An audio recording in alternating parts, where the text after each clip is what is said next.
Hello everyone, जय जोहार जय छत्तीसगढ़। तो इस वीडियो में हम लोग देखने वाले निचोड़ 2.0 में हिंदी की क्वेश्चन आंसर्स को, जो आपके बोर्ड एग्जाम के लिए 100% बेनिफिशियल हो, आपकी तैयारी जो है 100% हो पाए। ठीक है, तो इसमें हम भाई इस वीडियो में जो पार्ट 1 है आपके हिंदी सब्जेक्ट का, ठीक है, चैप्टर नंबर हम बोल सकते 3.4 मीन्स हम जो है पुरस्कार कहानी तक जो है भाई, इसका पुरस्कार कहानी तक 3.4 तक का इस वीडियो में मीन्स 3 इकाई कंप्लीट जो है हम देखने वाले। तो वीडियो को बहुत ध्यान से अंत तक देखना और चीजों को समझने की कोशिश करना। अगर आपकी तैयारी हो गई है मीन्स आप जो है 3.4 तक पुरस्कार पार्ट तक पढ़ लिए, तो डेफिनेटली आपके लिए वीडियो 100% यूजफुल होने वाला है। क्यों? क्योंकि आपको क्वेश्चंस देख के आंसर्स आपके अगर दिमाग में आ जा रहे मीन्स आपकी तैयारी अच्छी है। बट आप लोग ध्यान देना,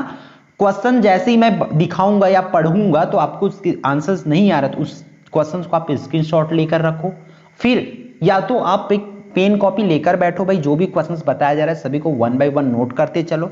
आपका खुद का एक क्वेश्चन बैंक बनाओ, क्योंकि निचोड़ है, आप लोगों को पता है, आप सब वेरी वेल जानते हो कि निचोड़ में जितने भी प्रीवियस ईयर क्वेश्चन हो, मॉडल पेपर हो, सबका इसमें डाल दिया गया। परीक्षा बोध सार, इवन हम क्या है एग्जाम मास्टर है, अंकित अनुशीलन जो आती है, सब कुछ का निचोड़ इसमें डाल दे, ताकि आपको ये ना बोलना पड़े कि मेरे पास ये नहीं है वो नहीं, कुछ क्वेश्चन छूट तो नहीं रहा है, ऐसा आपको डाउट ना हो। ठीक है, तो चलो देख लेते हैं 1 बाय 1 चैप्टर नंबर 1.1 से देखेंगे, जिसमें क्या भाई चंद्रग्रहण से लौटती बेर, जहां से टोटल आपका 8 मार्क्स की क्वेश्चन पूछा जाता है। कहां से भाई?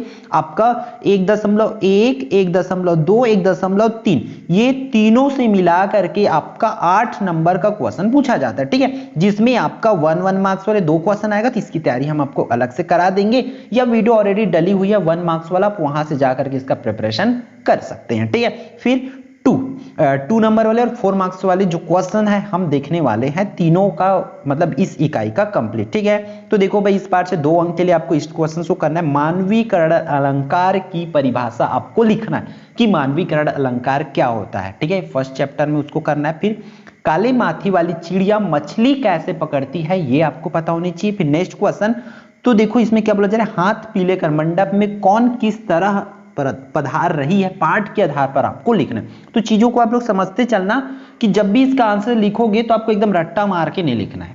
ठीक है, मतलब आप समझते हुए चलो, पाठ के आधार पर लिखो हमेशा। जैसे कि आप मान के चलो काले माथे वाली चिड़िया को बता रही हो, तो आप लिखो इसको कि काले माथे वाले कविता के हिसाब से लिखो, है ना, पाठ्य पुस्तक के अनुसार। इस तरीके से आप स्टार्टिंग में डाल सकते हो, ताकि आपका आंसर में जो है अच्छा क्वालिटी बन जाए।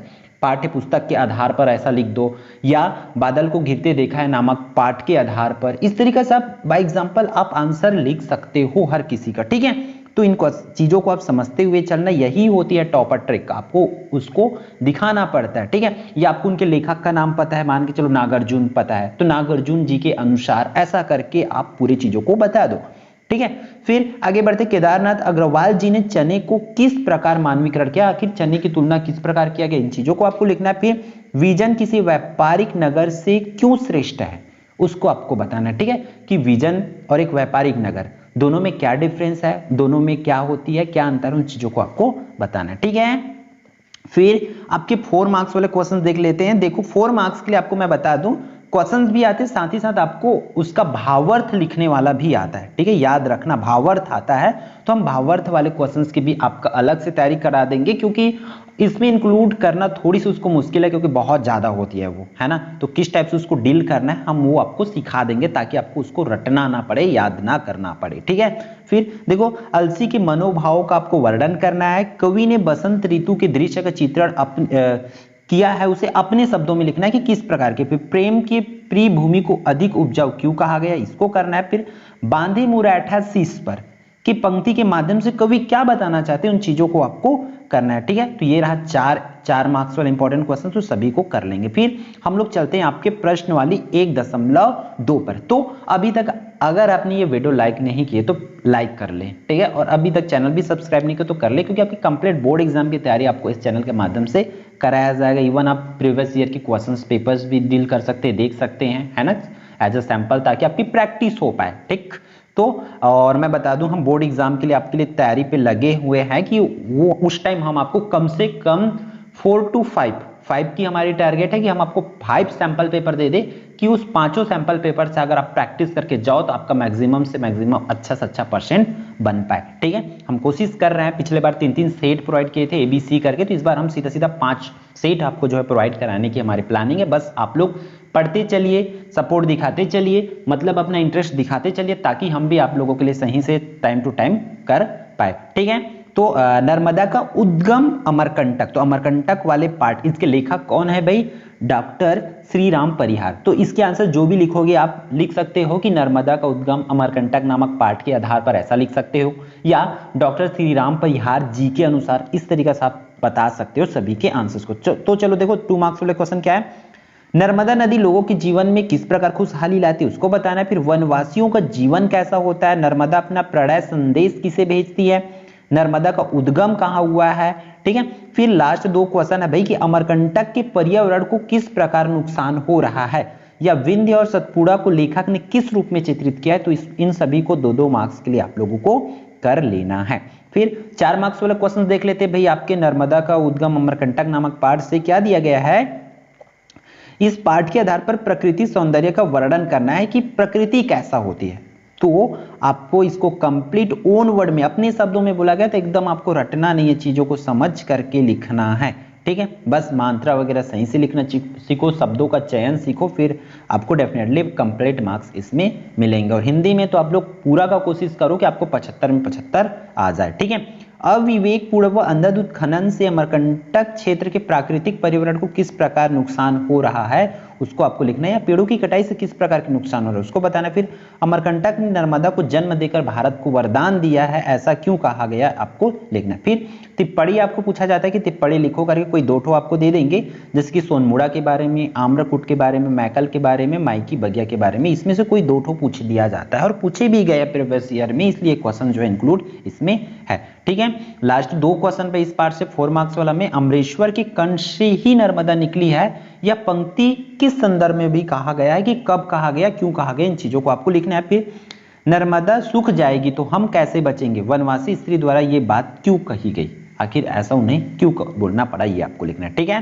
फिर आपकी प्रश्न वाली 1.3 पर चलते हैं, यहां तक आपकी हो गई होगी, तो आप लोग हो सके तो स्क्रीनशॉट लेते चलिए, फिर बाद में आप जो है नोट कर लेंगे, या वीडियो को रोक कर आप नोट करते चलिए। ठीक है, और खासकर उन क्वेश्चंस को जरूर नोट करो जो आपकी तैयारी में नहीं है। आप एक बार फिर से वीडियो देख करके रिवीजन कर सकते हैं खुद का, है ना, फिर नेक्स्ट टाइम जब आप पढ़ लोगे तब। ठीक, तो देखो इस पार्ट से आपका भाई अध्याय 1.3, यहां से हम लोग का देखो 4 मार्क्स वाले 3 मार्क्स वाले और 4 मार्क्स वाले क्वेश्चन पूछे जाएंगे, ये आपके 3 में है। ठीक है, तो देखो 3 मार्क्स वाले क्वेश्चन इस तरीके से, इसमें से 1.3 में से देखो बगुले को किस वर्ग का प्रतीक कहा गया। मतलब इस पाठ की क्वेश्चन आपको 7वां, 8वां, 9वां, 10वां, ये चारों क्वेश्चन में से कोई एक क्वेश्चन आपका हिंदी में देखने को मिलेगा। ठीक है, तो ये आपका इस वाले से 2.1, 2 और 3 तीनों पार्ट में से मिला करके आपका 3 अंक वाला क्वेश्चन देखेगा, फिर 4 अंक वाला आपका 11 से लेकर के 12, 13 और ये 14 तक में एक क्वेश्चन आपको देखने को मिलेगा। ठीक है, तो क्वेश्चंस को भी समझते चले। तो देखो क्या बोला गया है, बगुले को किस वर्ग का प्रतीक कहा गया है, कविता में चकवा चकवी के किन मनोभावों को बताते हैं, इनको करना है। फिर उपसर्ग अलग करना है, उपसर्ग इस तरीके से, तो उपसर्ग प्रत्यय भी करना है, ध्यान रखना, अमल, समतल, सुप्रभात, या उपसर्ग लगाने के लिए भी बोल सकते हैं आप, उपसर्ग भी पढ़ेंगे और प्रत्यय भी करेंगे। ठीक है, फिर शैवालों को हरिदरी क्यों कहा गया है, इसको लिखना है। फिर मानसरोवर के कमल को स्वर्णिम कमल कहने का क्या अर्थ है। ठीक है बच्चों, फिर आगे बढ़ते हैं। तो उसके बाद देख लेते हैं 4 मार्क्स वाले क्वेश्चन। 4 मार्क्स वाले में इस पार्ट से सिर्फ 2 ही क्वेश्चन है भाई, क्योंकि अथवा में आती है, तो चीजों को समझते हुए चलना कि इस पार्ट से कम है तो जाहिर सी बात है कि अगले पार्ट वाले क्वेश्चंस की ज्यादा आने की प्रोबेबिलिटी बढ़ जाती है। ठीक है, बादल को गिरते देखा है, कविता के बादल को गिरते देखा में प्रकृति का किस प्रकार बताया गया, कवि नागार्जुन जी, उनके हिसाब से आपको करना है। ठीक है, फिर कवि ने कस्तूरी मृग का उल्लेख किस संदर्भ में किया, उसको आपको लिखना है। क्लियर, फिर आगे बढ़ते हैं हमारा नेक्स्ट में 2.1 पर मैं मजदूर हूं। ठीक है, तो यहां से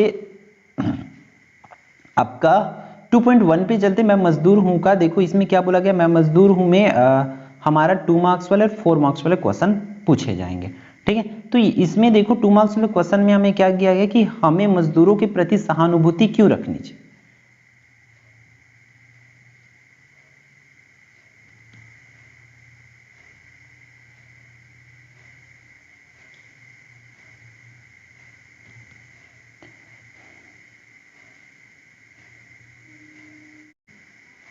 नेक्स्ट अब हम लोग देख लेते हैं हमारे प्रश्न अध्याय 1.3 बादल को घिरते देखा। यहां से भी आपके 2 मार्क्स, क्योंकि एक ही क्या ये तो सेम नंबर्स पूछे जाएंगे। ठीक है, तो ये 2 मार्क्स वाली है। ठीक है, 2 मार्क्स वाले क्वेश्चन आपको इस तरीके से पूछे जाएंगे, तो हम सबको अच्छे से नोट कर लेंगे। देखो, बगुले को किस वर्ग का प्रतीक कहा जाता है, कविता में चकवा चकवी के किन मनोभावों को बताते उसको करना है, फिर उपसर्ग प्रत्यय वाले क्वेश्चंस करेंगे आप लोग। ठीक है, जैसे कि इसमें से उपसर्ग अलग करना है आपको।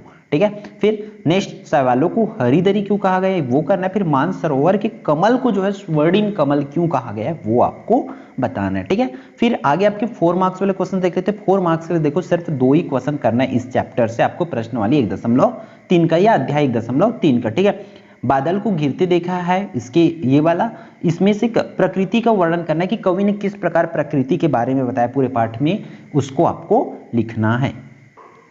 फिर नेक्स्ट क्वेश्चन है, कवि ने कस्तूरी मृग का उल्लेख किस संदर्भ में किया है, उसको आपको करना है कि कस्तूरी मृग का वर्णन आखिर किस किन बातों के लिए किया गया, उनकी चीजों को आपको कंप्लीट लिखना है। ठीक है, तो ये रहा हमारा एक इकाई कंप्लीट। फिर इकाई नंबर 2 देख लेते हैं, जहां से भी आपका टोटल 8 मार्क्स की आपको क्वेश्चन पूछे जाएंगे। ठीक है, तो देखो इसमें 2 मार्क्स वाले क्वेश्चन पहले देख लेते हैं भाई कि हमें मजदूरों के प्रति सहानुभूति क्यों रखनी चाहिए, ये करना है। फिर मजदूरों के जीवन का वास्तविकता क्या है कि उनके जीवन किस प्रकार व्यतीत होता है, पाठ के आधार पर लिखना है। ठीक है, मजदूर नहीं होते तो क्या होता है वो आपको अपने अपने शब्दों में बताना है। मजदूरों के प्रति हमारा व्यवहार जो है कैसा होना चाहिए आपको लिखना। तो सिंपल क्वेश्चन, एकदम से ज्यादा आपको रट्टा नहीं मारना पड़ेगा मेरे हिसाब से। एक एक बार आप आंसर्स देखोगे, आपके पास जो भी परीक्षा बोर्ड सार या सुपर मोस्ट जो भी कुछ होगी वहां से आप आंसर इसके रिफर कर सकते हैं।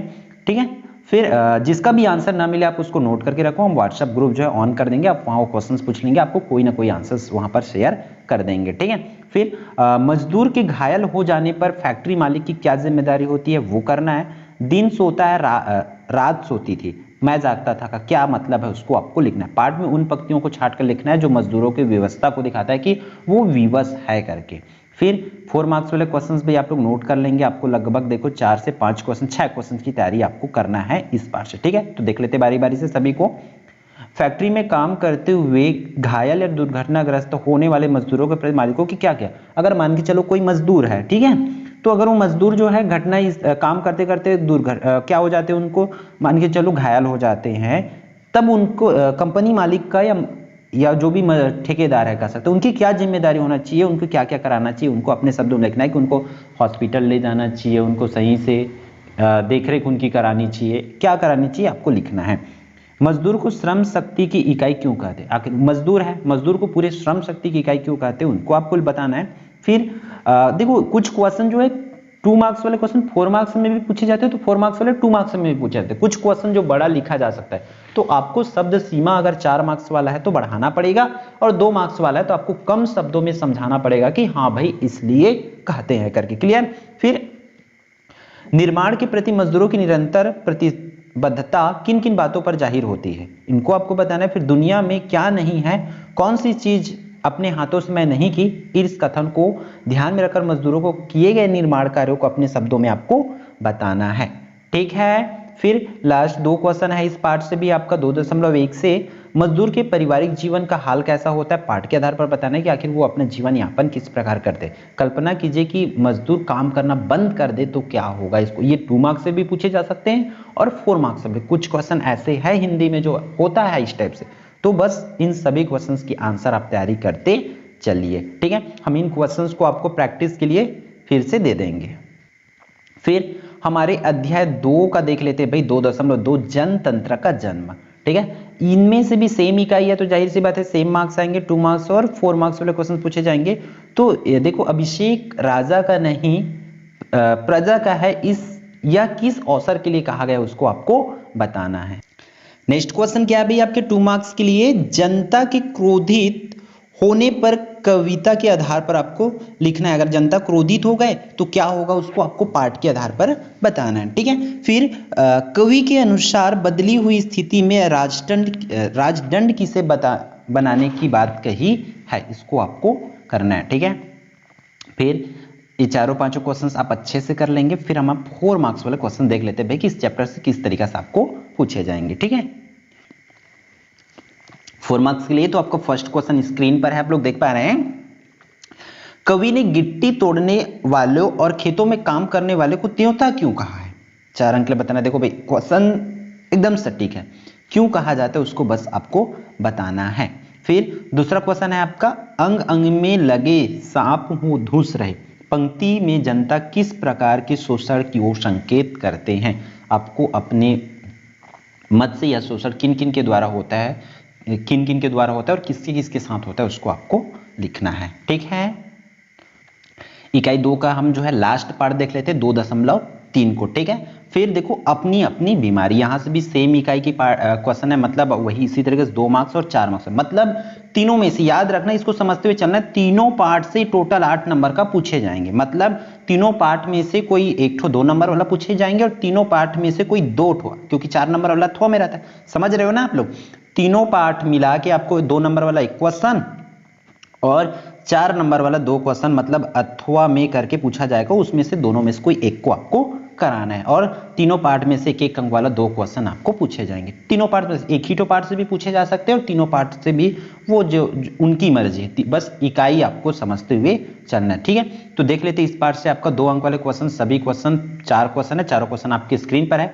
टैक्स को बीमारी के रूप में देखने का क्या आशा है? बीमारी शब्द को लेखक किन किन संदर्भों में प्रयोग किया उसको लिखना है। फिर लेखक टैक्स की बीमारी को क्यों अपनाना चाहते थे उसको करना है। फिर गांधी जी विनोबा जैसों की जिंदगी बर्बाद कर गए, इस पंक्ति से क्या आशा है उसको आपको लिखना है।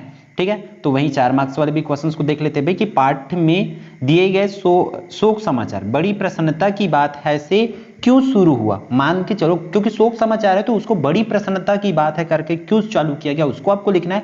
सबका दुख अलग अलग होता है, उसको पाठ के आधार पर आपको लिखना है। ठीक है, फिर प्रश्न क्रमांक 4 और 5 2 और क्वेश्चन है 4 मार्क्स वाले, तो इन क्वेश्चंस को बहुत अच्छे से आपको करना ही है। ठीक है, अगर आपको कंप्लीट तैयारी चाहिए तो आप निचोड़ के सभी क्वेश्चंस को जरूर कर सकते हैं। अब देखो यहां से आता है हमारा भाई इकाई नंबर 3। इकाई नंबर 3 की बात करें तो इसमें फर्स्ट चैप्टर में ही क्या है हमारा माटी वाली है, और इसमें से आपका देखो 8 नंबर का क्वेश्चन पूछे जाते तो किस तरीके से पूछते हैं इसमें हमारा 1-1 अंक वाले 3 क्वेश्चन, 2 अंक वाले क्वेश्चन और 3, मतलब छोटा छोटा क्वेश्चन की आपको जो है तैयारी करना है इस वाली इकाई से। 4 पार्ट है इस टोटल इकाई में। तो फर्स्ट क्वेश्चन आपकी स्क्रीन पर है, माटी वाली के बिना टिहरी शहर के कई घरों में चूल्हों तक का जलना क्यों मुश्किल हो जाता है उसको आपको बताना है। फिर क्वेश्चन नंबर 2 की बात करें तो माटी वाली का कंटर जो है किस प्रकार का था उसको आपको लिखना है। फिर प्रश्न क्रमांक 3 की बात करें तो भूख मीठी की भोजन मीठा, ठीक है, भूख मीठी की भोजन मीठा माटी की वाली पार्ट के आधार पर आपको लिखना होता है। ठीक है, फिर नेक्स्ट चैप्टर क्वेश्चंस की बात करें तो टिहरी बांध पुनर्वास के से माटी वाली से क्या लाने के लिए कहा था, मतलब टिहरी बांध पुनर्वास के साहब ने माटी वाली, ये क्वेश्चन में थोड़ी सी एरर है, इसको देख लेंगे या बता दिया जाएगा आपको। ठीक है, कमेंट के माध्यम से। माटी वाली का एक रोटी छिपा देना उसकी किस मन स्थिति की ओर संकेत करता है, क्योंकि माटी वाली ने अपनी एक रोटी छिपा ली तो उसकी किस स्थिति को दर्शाता है, उसकी किस मनोदशा को दर्शाती है उसको आपको बताना है। ठीक है, फिर 3 अंक वाले क्वेश्चन आएगा, आपको मैं स्टार्टिंग में बता दिया था। तो 3 अंक वाले देखो, घर की मालकिन पीतल के गिलास को अभी तक संभालकर क्यों रखी थी उसको लिखना है। फिर कहानी के अंत में लोग अपने अपने घरों को छोड़कर क्यों जाने लगे उसको बताना है। फिर बांध कार्य अन्य सरकारी निर्माण कार्य होने पर स्थानीय लोगों को किस तरह का, अगर बांध कार्य हो या अन्य स्थानीय निर्माण कार्य हो तो वहां के लोगों को किस प्रकार की समस्या होती है उसको आपको लिखना है। ठीक है, फिर बांध बन जाने के बाद माटी वाली का शेष जीवन कैसे बीतता, क्योंकि वहां पर बांध बन गया तो बांध बन जाने से वहां माटी वाली का जीवन जो है किस प्रकार बीता उसको आपको लिखना है। फिर 5वां और 6वां क्वेश्चन भी आप लोग कर लेंगे 3 मार्क्स के लिए। ठीक है, फिर नेक्स्ट हमारा चलते 3.2 कन्यादान, सेम इकाई है, मतलब यहाँ से भी आपका कन्यादान की बात करें तो यहाँ से भी 1 और 3 मार्क्स वाले, यहाँ पर 4 लिखा है तो 2 मार्क्स वाले और 3 मार्क्स वाले क्वेश्चन आपको इस चैप्टर से भी पूछे जाएंगे। ठीक है, तो फर्स्ट क्वेश्चन है आपका कन्यादान। कविता में लड़की को दान देते वक्त माँ को अंतिम पूंजी देने जैसा दुख क्यों होता है, उसको बताना है। फिर नेक्स्ट क्वेश्चन है आपका क्या, पानी में झांक कर कभी अपने चेहरे मत रीझना, इस पंक्ति के माध्यम से क्या सीख देना चाहते हैं उसको लिखना है। फिर इस कविता में किसके किसके मध्य संवाद हो रहा है उसको लिखना है। फिर कविता में माँ के अनुभवों की पीड़ा किन किन पंक्तियों में उभर कर आई है उसको लिखना है। तो ये देखो कुछ क्वेश्चन ऐसे 3 मार्क्स से भी पूछे जाते हैं और वही क्वेश्चन 2 मार्क्स के लिए भी पूछे जाते हैं, तो सभी को आपको अच्छे से कर लेना है। तो इन क्वेश्चंस को भी आप अच्छे से नोट कर लेंगे। ठीक है, बस कम टाइम में आपको चीज़ों को समझते चलना है कि हमें इन क्वेश्चंस, क्योंकि हमें आइडिया नहीं होता कि किन क्वेश्चंस की तैयारी करना है। ठीक है, इसलिए वीडियो जो है बनाया जा रहा है ताकि आप सभी अच्छे से प्रैक्टिस कर पाओ। तो 5 क्वेश्चंस को अच्छे से कर लेना। ठीक है, फिर घीसा वाले पार्ट से भी आप देख लेते हैं भाई। तो देखो घीसा किस प्रकार का विद्यार्थी था उसको बताना है आपको। फिर घीसा ने अपने गुरु को क्या भेंट दिए।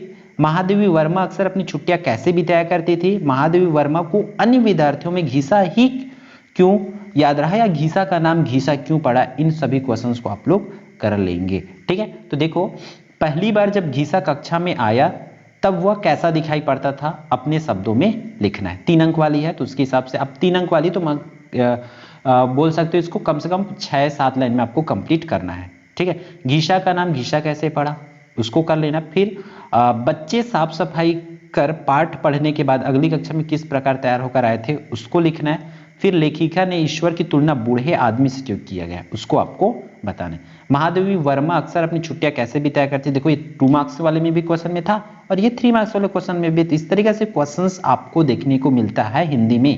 ठीक है, तो सभी क्वेश्चंस को आप अच्छे से तैयारी जरूर करेंगे। चलो आगे बढ़ते हैं, फिर नेक्स्ट चैप्टर का भी फाइनली हम देख लेते हैं। ये हमारी लास्ट चैप्टर है, जैसे कि मैं आपको वीडियो की स्टार्टिंग में बता दिया था। आप लोग जब से ही ज्वाइन किए थे तभी आप लोग ये सब चीज पता है आपको कि ये करना है। ठीक है, 2 मार्क्स 3 मार्क्स वाले क्वेश्चन इसमें भी आए क्योंकि सेम ही का ही आप लोगों को पता है। ठीक, देखो तो कौशल में आयोजित होने वाले उत्सव के परंपरागत नियम क्या थे उसको लिखना है। फिर मधुलिका ने राजकीय अनुग्रह अस्वीकार क्यों किया। मधुलिका किस प्रकार की बालिका थी। मधुलिका ने अंत में प्राणदंड क्यों मांगे, इन क्वेश्चंस को करना है। फिर लास्ट क्वेश्चन आपका अरुण कौशल राज्य पर आक्रमण क्यों करना चाहता था। तो इन 5 क्वेश्चंस के आंसर्स आप लोग करेंगे। फिर 3 नंबर वाले क्वेश्चन देख लेते हैं। फाइनली हम लोग मधुलिका ने अपनी भूमि के बदले मिलने वाली राजकीय अनुग्रह को अस्वीकार क्यों किया और जीवन निर्वाह को क्या चुना और क्यों, जीवन निर्वाह के लिए क्या चुना और क्यों चुना इसको आपको बताना है। मधुलिका ने पुरस्कार के रूप में राजा से प्राणदंड क्यों मांगा, वह स्वयं बंदी अरुण के पास जाकर क्यों खड़ी हुई उसको लिखना है। फिर पुरस्कार कहानी प्रेम और संघर्ष का अनूठा उदाहरण है, इस कथन के पक्ष में आपको अपना विचार लिखना है। ठीक है, फिर ये लास्ट 2 क्वेश्चन है, इन क्वेश्चंस को भी आप जरूर करेंगे साथ ही, क्योंकि ये क्वेश्चंस पूछे ही जाते हैं। मधुलिका की 3 मानवीय दुर्बलताओं को लिखना है आपको। ठीक है, फिर लास्ट क्वेश्चन कौशल का कृषि महोत्सव भारतीय जनजीवन में श्रम की स्थापना करता है, इस कथन को पाठ के आधार पर आपको समझाना है। क्लियर है, तो ये रहा 5 क्वेश्चन कंप्लीट। हम आपके पुरस्कार कहानी तक का अगर बात करें तो 3 3 6 4 10 पाठ जो है टोटल आपका, इसमें इंपॉर्टेंट क्वेश्चन वहां से आपको बता दिए। इंपॉर्टेंट क्वेश्चंस कहा जाए या प्रीवियस ईयर क्वेश्चन बोलो या तो फिर कंप्लीट आप इनको कह सकते हो, निचोड़ हम जो है आपको दिखा दिए ताकि आपकी जो तैयारी है 100% हो पाए। ठीक है, तो आई होप ये पूरे वीडियो आपके लिए यूजफुल होगा और यूजफुल तभी होगा, आप सबको पता है जब आप लोग इन क्वेश्चंस की तैयारी करेंगे, प्रैक्टिस करेंगे। ठीक है, फिर मिलते हैं आने वाले इंपॉर्टेंट वीडियो में। जय जवाहर, जय छत्तीसगढ़। और आपको आप लोग टाइम टेबल का कोडिंग जो भी आपको दिया होगा, आप ग्रुप में से मिल गया होगा या कम्युनिटी पोस्टर से आप लोग देख लिए होंगे, उस टाइम टेबल का कोडिंग आपको नेक्स्ट सब्जेक्ट की वीडियो जो है मिल जाएगी। ठीक है, फिर मिलते हैं नेक्स्ट वीडियो में।